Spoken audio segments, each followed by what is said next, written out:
مسجد اقصیٰ آج چرچا میں ہے، آپ سب نیوز دیکھتے ہیں، سب موبائل رکھتے ہیں۔ معلوم ہونا چاہیے کہ مسلمانوں کی آبائی زمین ہے، بلکہ آپ تو اب جو ہے ہمارے انڈیا کے بہت سارے میڈیا نے بھی اس چیز کو مان لیا ہے، اور بہت کڑوا سچ جو ہے ان کے منہ سے بھی نکل گیا ہے کہ جو ہے یہ جو یہودی ہیں، یہ شرناٹی ہیں، یہ باہر سے آئے ہوئے لوگ ہیں۔ ہٹلر جب انہیں مار رہا تھا تو انہیں کوئی پناہ نہیں دے رہا تھا۔ اگر کسی نے رحم کیا تھا تو فلسطین کے عرب کے مسلمانوں نے اس پہ رحم کیا تھا۔ ان کی کوئی آبادی نہیں تھی، یہاں ان کی کوئی زمین نہیں ہے۔ یہ انسانی نقطۂ نظر سے انہوں نے رحم کھایا تھا، کشتیوں میں لا کے استقبال کیا تھا، لیکن اب چونکہ یہودی تھے نا، جب پنپ گئے تو اب پھر جو ہے انہوں نے ان کی زمینوں پہ قبضہ کر لیا، ان کے ملک پہ قبضہ کر لیا، اور ہمت دیکھیے کہ مسجد اقصیٰ پہ دعویٰ ہے کہ ہماری ہے۔ حالانکہ تبرکات سب کے ہیں، وہاں پر برکتیں وہاں سب کی تینوں کے آگے مل لیتی۔ عیسائی بھی اپنی وہاں برکتیں مانتے ہیں۔ حضرت عیسیٰ علیہ السلام پہ اترنے والی جو ہے انجیل اور بائبل یہ اسی علاقے میں نازل ہوئی ہے، ان کے تبرکات بھی وہیں پائے جاتے ہیں، اور وہ عیسائی اس فراق میں ہیں کہ کب مسلمان اور یہودی ٹکرائیں اور ہم پوری دنیا پہ غالب آ جائیں۔ اور یہودی سوچ رہا ہے کہ میں عیسائی کو استعمال کر کے مسلمان کا کلا کما کر دوں اور پھر میری حکومت پوری دنیا میں آ جائے،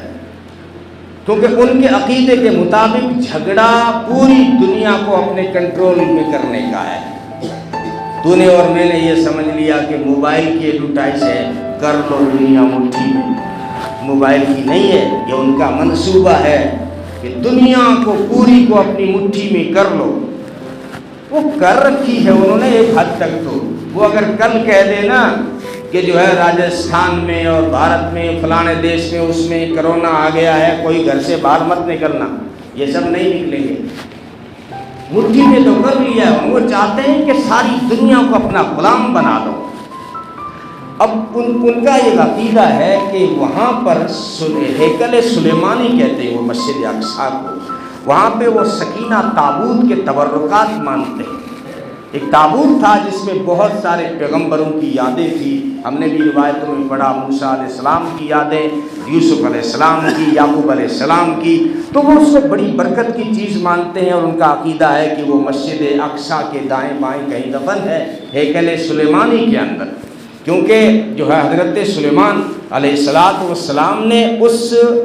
تابوت کی حفاظت کے لیے جو محل بنایا تھا اسی کو وہ ہیکل سلیمانی کہتے ہیں۔ اور حالانکہ سلیمان علیہ السلام نے مسجد اقصیٰ کی تعمیر کی ہے، لیکن وہ مسجد کو نہیں مانتی، وہ کہتے ہیں ہیکل سلیمانی ہے، یہاں پہ تابوت ہے۔ بہرحال تینوں کی تبرکات کو جمع ہو رہے ہیں، اور ہم مسلمانوں کے کیا تبرکات؟ ہم مسلمانوں کے تبرکات یہ ہیں کہ ہم امت محمدیہ کا پہلا کعبہ مسجد اقصیٰ ہے۔ حالانکہ قرآن کہہ رہا ہے ان اول بیت وضع للناس للذی ببکہ، پہلا گھر جو لوگوں کے لیے بنایا گیا وہ مکہ میں ہے، یعنی آدم علیہ السلام کا کعبہ جو پہلا انسان نے بنایا یہ مسجد اقصیٰ۔ یہ بھی بعض روایتیں بتاتی ہیں کہ حضرت آدم کی تعمیر ہے، لیکن پہلے حضرت آدم نے کعبہ مکے والا بنایا اور پھر جو ہے اقصیٰ بنائی ہے۔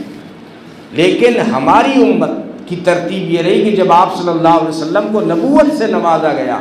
تو نبوت سے نوازے جانے سے لے کر 16 یا 17 مہینے لگاتار محمد عربی صلی اللہ علیہ وسلم نے مسجد اقصیٰ کی طرف رخ کر کے نمازیں پڑھی، اس لیے وہ ہماری امت کے لیے، امت محمدیہ کے لیے پہلا کعبہ مسجد اقصیٰ ہے۔ یہ تھوڑی ترتیب یاد میں رکھنا، انسان کنفیوز ہو جاتا ہے۔ قرآن کہتا ہے پہلا گھر جو لوگوں کے لیے بنایا گیا وہ مکے میں ہے، اور میں نے تفسیر میں اس کے اوپر کہا بھی تھا بڑی ڈیٹیل کے ساتھ، لیکن جمعے میں بعض لوگ آتے ہیں، صرف جمعے میں آتے ہیں،